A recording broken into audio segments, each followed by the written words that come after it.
Tudo bem, investidores? Meu nome é Ismael Fernandes, é um prazer estar aqui com vocês hoje na Central do Ita, comentando sobre a crise financeira que nós estamos vivendo hoje, né? Todo esse boom aí que a gente está tendo nos bancos, né? Isso começou no Silicon Valley Bank e como isso pode afetar os REITs. Antes de mais nada, se você ainda não conhece o nosso canal, centralreit.com.br, aqui nós discutimos a estratégia de como obter uma renda em dólar investindo com segurança nos Estados Unidos. Então, antes de mais nada, não deixe de se inscrever no nosso canal e deixar o like no vídeo, né? E no vídeo de hoje, o que a gente quer comentar aqui para vocês? É sobre essa crise que a gente está tendo ali no sistema financeiro mundial, né? Isso em virtude de diversos fatores ali, mas o que tem mais afetado ali são vários bancos nos Estados Unidos voltados para startups. Um deles é o Silicon Valley Bank e outro ali que é o First Bank, né? Que são bancos ali regionais.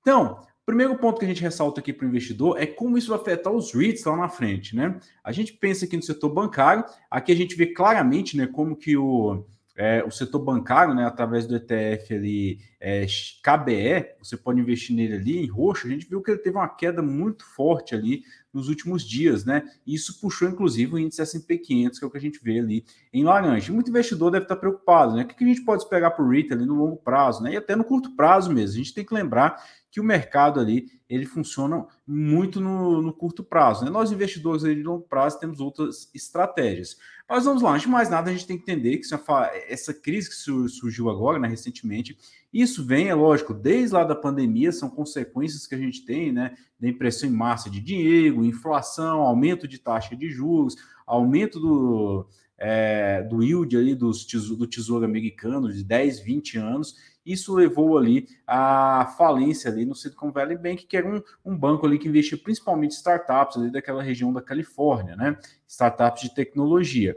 E startup de tecnologia virou um boom, né? Era muito fácil emprestar dinheiro também para elas, né? E as startups, nada contra elas, né? A gente tem que lembrar que hoje, né, as grandes empresas que nós temos no mercado, como a Amazon, Facebook, Google, Apple, um dia elas foram startups, né? Então hoje estão aí, inclusive elas são inquilinas ali de vários REITs. A gente tem que lembrar que a Amazon, ela, via de regra, ela é maior inquilina de quase todos os REITs do setor de logística ali, industrial. A própria Google é um grande inquilino ali dos REITs de data center, como Equinix, Digital Realty. Já fiz vídeo desses REITs aqui acima também, você pode acompanhar, sim, bem como Facebook e a Apple. Né? Não, a gente não tem nada contra as empresas de tecnologia em si, mas a gente tem que lembrar ali que hoje existe uma grande quantidade, uma infinidade de empresas desse setor ali e que, é lógico, agora apresentam grandes dificuldades ali. Como isso pode afetar? Pontualmente, alguns REITs podem sofrer sim. O que a gente observa aqui é um REIT de escritório. Inclusive, na semana passada, um setor que mais sofreu foi o setor de office, né? A gente viu ali os REITs de escritório caindo bastante em virtude dessa exposição que eles possuem ali ao sistema financeiro.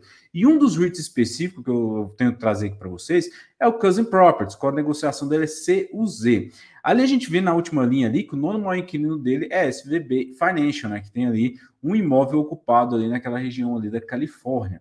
E aí é lógico, né? O inquilino que entra em processo de falência, ele acaba desocupando o imóvel ali, né? Então, assim, é um problema que a gente acaba tendo o REIT específico. E isso levou, claro, todos os outros REITs ali de escritórios a afundarem. Mas chama atenção para vocês que quando a gente olha ali, os maiores inquilinos do Cousin Properties são empresas de tecnologia, como a Amazon, né? A própria Meta ali. Então, não é um problema em si, como eu falei, né? Essas startups. O problema, às vezes, é o balanço, né? Muito alavancado, ou senão o mercado espera um ritmo de crescimento muito forte no longo prazo. Em qualquer solavanco que o mercado apresenta, esses REITs acabam sofrendo ali.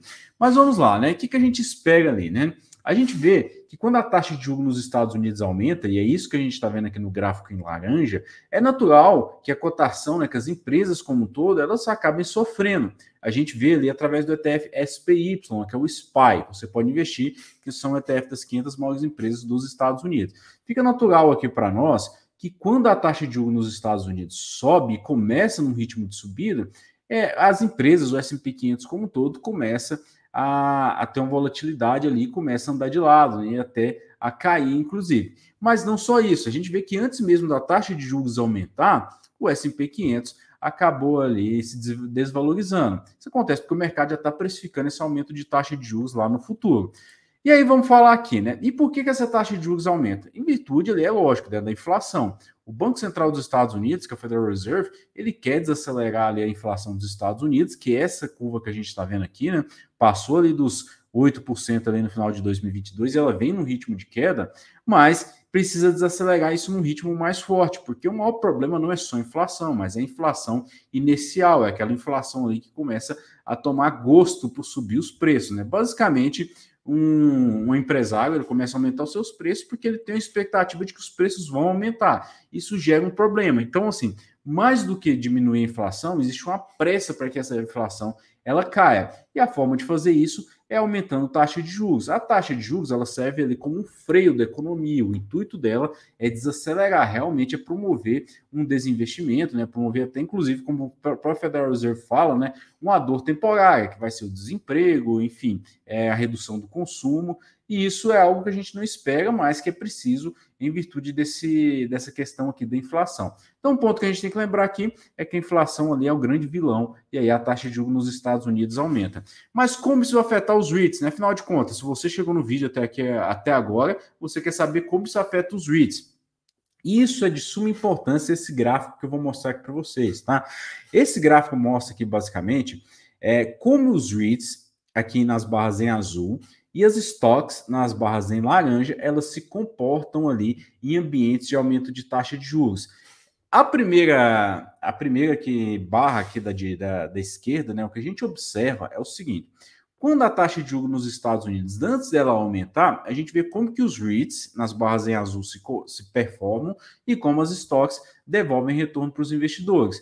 E do lado direito aqui a gente vê após o aumento de taxa de juros. Fica claro aqui para nós que quando a taxa de juros está aumentando, ou seja, ainda antes da taxa de juros nos Estados Unidos aumentar, a gente vê que os REITs eles costumam performar até um pouco pior do que as stocks, né? Ao contrário, quando a taxa de juros nos Estados Unidos chega na estabilidade, quando ela chega ali no final dela, a gente vê que os REITs acabam tendo uma performance melhor. E por que esse vídeo é super importante se você investe em REITs nos Estados Unidos? Por que eu estou comentando aqui para vocês? É que hoje o ambiente que a gente tem nos Estados Unidos é um ambiente ainda de aumento de taxa de juros. Por diversas vezes nós vemos ali o Federal Reserve, o Banco Central dos Estados Unidos, divulgando as intenções deles de manter a taxa de juros elevada e de aumentar até um determinado ponto, né? Algumas vezes fala 5,5%, outras o mercado precifica 6,5% ali, que seria o pico. Mas não só essa taxa de juros aumentando, mas o tempo que ela vai ficar ali nesse patamar é de suma importância para nós. E o ambiente que nós nos encontramos hoje nos REITs é exatamente o ambiente da imagem da esquerda. É um ambiente onde a gente está ali anterior ao aumento de taxa de juros, porque as taxas de juros hoje nos Estados Unidos elas continuam aumentando. E aí a gente vê uma performance ali até pior dos REITs quando comparado às stocks. E aí, logo em seguida, o que esse gráfico mostra é quando a gente chega no momento de estabilidade, como que os REITs retornam aquilo ali. Isso acontece por diversos fatores. Primeiro, o mercado precificando ali a taxa de retorno que eles esperam dos REITs. E também, segundo ponto, né, é o quanto que a gente tem ali de prêmio de risco. Quando a gente tem um título do Tesouro Americano, né, que é um ativo livre de risco, aumentando, oferecendo um yield muito elevado, o mercado corre para eles. Afinal, o investidor comum ele não é muito acostumado a fazer essa comparação entre risco e retorno, né? Mas a gente sabe que o mercado profissional ele faz essa comparação entre risco e retorno. Se você tem um ativo livre de risco, que é o título do Tesouro Americano, oferecendo um yield elevado, o mercado corre para ele e aí a gente vê a cotação dos REITs caindo. Mas quando o mercado atinge a estabilidade, ele já começa a precificar no futuro a queda da taxa de juros nos Estados Unidos. E aí sim, o mercado ele vive de tentar antecipar os movimentos. E hoje uma das grandes guerras que o Federal Reserve tem é isso, né? Com a falência dos bancos americanos ali, como o Silicon Valley, por exemplo, que é a segunda maior falência de um banco na história dos Estados Unidos, né? Atrás apenas do Washington Mutual Fund, ali, que foi em 2008, o que a gente observa é isso, que agora existe uma perspectiva de que talvez o Federal Reserve dos Estados Unidos não aumente a taxa de juros mais na velocidade que ele vinha aumentando. E com isso a taxa de juros nos Estados Unidos começa a se estabilizar mais cedo. E aí, novamente, o mercado tenta se antecipar vindo aqui para a barra da direita. Hoje, notadamente, a gente se encontra aqui nessa imagem da esquerda, onde a taxa de juros nos Estados Unidos está aumentando. Mas para o investidor de longo prazo, o que importa aqui para nós é o aumento do FFO. Tá? O FFO é basicamente ali o lucro do REIT. Então, quanto mais o REIT aumenta o seu lucro, maior a capacidade que ele tem de crescer os seus dividendos. E se você investe por longo prazo, você já deve ter visto aqui no nosso canal e compreendido muito bem que crescimento de dividendo é um dos principais fatores para o investidor de longo prazo em REIT. E como a gente vê ali, os REITs eles têm oferecido ali na última década, né, um aumento de FFO na casa de 5,6%. Isso aqui na média, tá? A gente tem que lembrar que diversos REITs conseguem entregar um crescimento maior, outros é uma queda, né? O setor de hotel, por exemplo, em 2020 foi o maior responsável por essa queda ali de 6,5%. Mas no longo prazo, a gente vê ali que, inclusive, a expectativa para 2023 é que os REITs consigam entregar um crescimento de FFO substancial, um crescimento de dividendo. Então, toda essa cotação que a gente está vendo hoje aqui, ela não vai permanecer por muito tempo, tá? A gente tem que lembrar que esse ciclo que a gente está vivendo de aumento de taxa de juros, eles acabam deprimindo a cotação dos REITs. Mas, com a falência dos bancos hoje nos Estados Unidos, né, e esse ambiente ali um tanto caótico que nós vivemos hoje, existe sim essa perspectiva de que o aumento de taxa de juros nos Estados Unidos venha a arrefecer. Espero que vocês tenham gostado desse vídeo. Talvez a gente faça no próximo ali, comentando mais para vocês sobre o desconto no valor patrimonial que os REITs encontram hoje, né? Nos cálculos que nós fizemos aqui, é algo histórico, né? A gente nunca viu os REITs com tanto desconto como a gente encontra hoje nesse atual momento. Espero que vocês tenham gostado desse vídeo aqui. Não deixe de deixar o like ali, né? E curtir ali o nosso canal, né? Temos também o nosso site, centralreit.com.br. Um abraço para você, investidor.